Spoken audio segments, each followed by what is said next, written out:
What's up everyone? Today's video is going to be a little bit different, but I think it should be interesting. Today we're going to try and find out what happened after Beyblade Metal Fury. As we know, Metal Fury was the third and final season of the series, which saw Jinga and the gang take down Nemesis, but what happened after that? The truth is, we don't really know, but with evidence provided from the show, we can theorize and make an educated guess as to what some of our favorite characters were up to. Now, before we jump in, I know what you're thinking. What happened after Metal Fury? Shogun Steel happened after Metal Fury. And you would be right. But when I'm asking that question, I'm not really referring to Shogun Steel. I'm more so wondering what happened right after the Nemesis crisis. The Zero G anime took place 7 years after the events of Metal Fury, so I'm wondering what happened in that huge chunk of time in which we know virtually nothing about. I mean, if you were to compile the entire Metal series timeline starting from Metal Fusion all the way to Shogun Steel and include the 7-year time skip because it is a part of the timeline, most of the series actually ends up being this 7-year gap. Let's just take the first 3 seasons. From the start of Metal Fusion to the end of Metal Fury, I'd say 5 years could have passed max. And that's honestly pushing it. It's more like 2 or 3 years. And then add Shogun Steel to that, which wasn't even a full year, I don't think. And we have a cumulative time frame of 4 years or less. So that means Metal Fusion, Metal Masters, Metal Fury,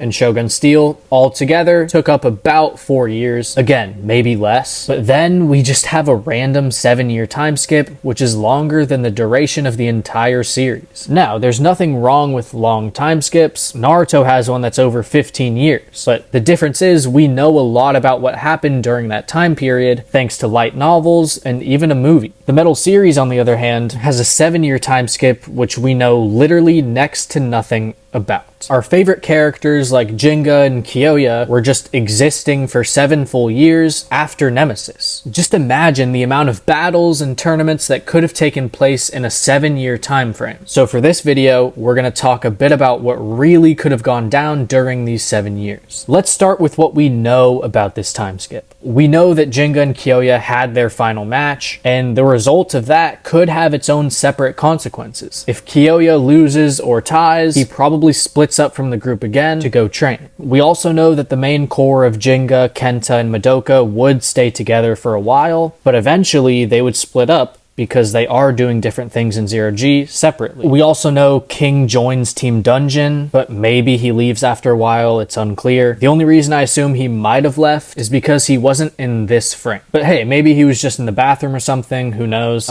We do know Kyoya eventually reunites with his brother Kakeru, but that's definitely way later on in the time skip. We also know the Balin Temple and the Balin Fist reunite after thousands of years because of this frame. Team Excalibur sticks together, Sora and Ryuto may have become friends, Tithyu goes with Dynamis, and yeah, that's pretty much what we know in terms of characters who weren't really in Shogun Steel. But there is one more thing we know about the time skip that's more important than everything we just went over, and it has to do with the state of Beyblade. If you've watched Shogun Steel, you'd know that Beyblade fell off after Nemesis. No one wanted to battle anymore. In fact, the whole plot is basically just the WBBA trying to revive Beyblade as a hobby. Beyblade became irrelevant compared to what it used to be thanks to Nemesis, and Zero G was Tsubasa's best attempt at bringing it back, and for the most part, he succeeded. They had a huge tournament, and Beyblade was popular again, but in those 7 years before this, it seemed like no one even wanted to touch a Beyblade. I mean, a Beyblade almost destroyed the world. It makes sense why less people would like it now. But yeah, in terms of the time skip,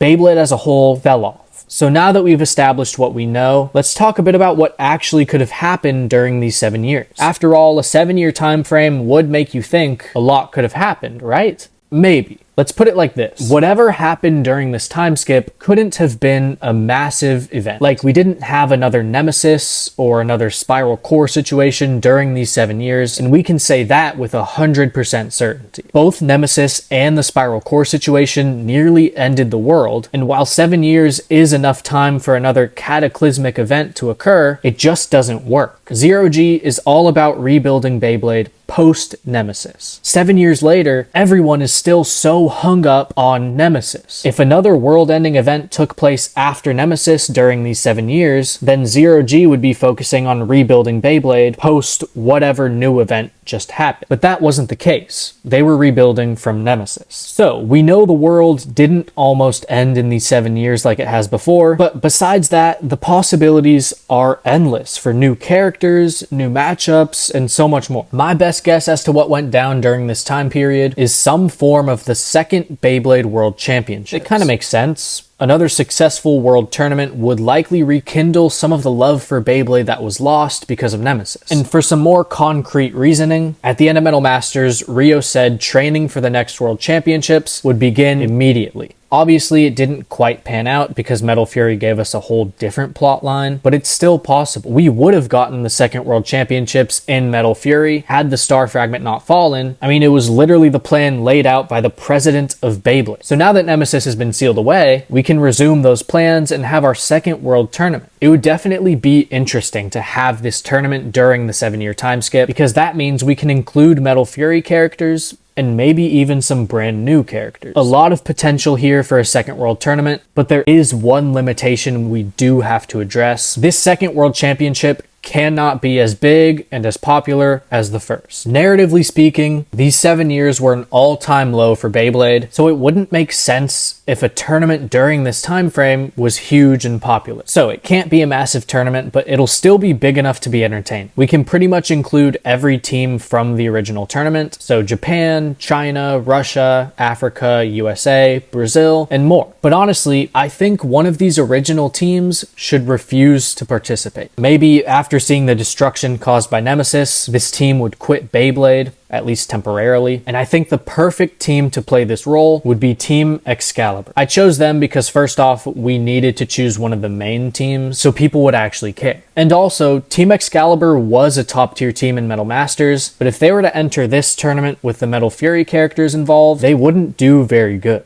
On some of these new squads, there can be 2 to even 3 legendary bladers on one team. Excalibur's own strongest character, Julian, would end up being 3rd or even the 4th strongest blader on some of these teams. Now, I did consider the possibility of making Julian stronger so he could better compete with the Metal Fury guys, and it's possible, but I'd rather just have Excalibur sit this one out. Because my question is, how can you make Julian stronger without just making him feel like a King 2.0? Dual rotation European bladers whose Beyblades are based off of knight-themed warriors. It just seems a little too close for me, so I'd have Julian and Excalibur drop out, and they could even tell Jenga that he's irresponsible for continuing to battle. It would make for a great character moment, and it would open the gates for a new European squad full of brand new characters to be formed, and we can make them as strong as they need to be so they could compete with top-tier teams, unlike Excalibur. So that's a little rundown on what a second World Championship could look like. It wouldn't be as big as the first one, but it would still be very entertaining. And again, that is my main theory as to what could have happened. Now, there are countless other stories that could have played out during these 7 years,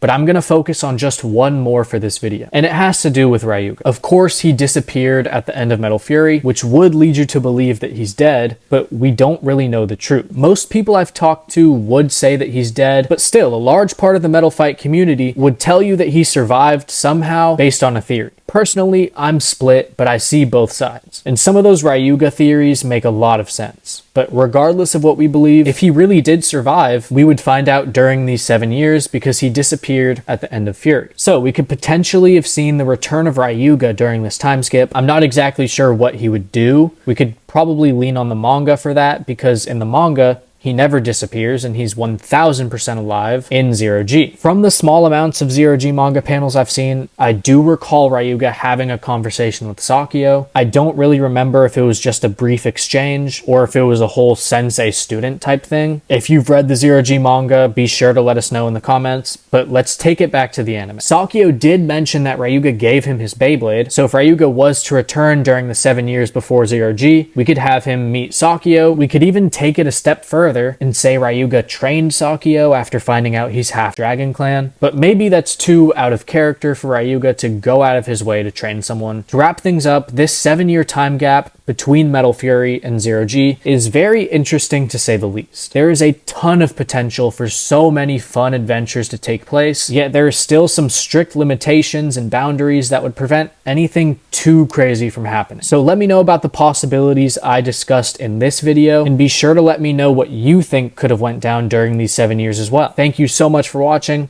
and I'll see you in the next video.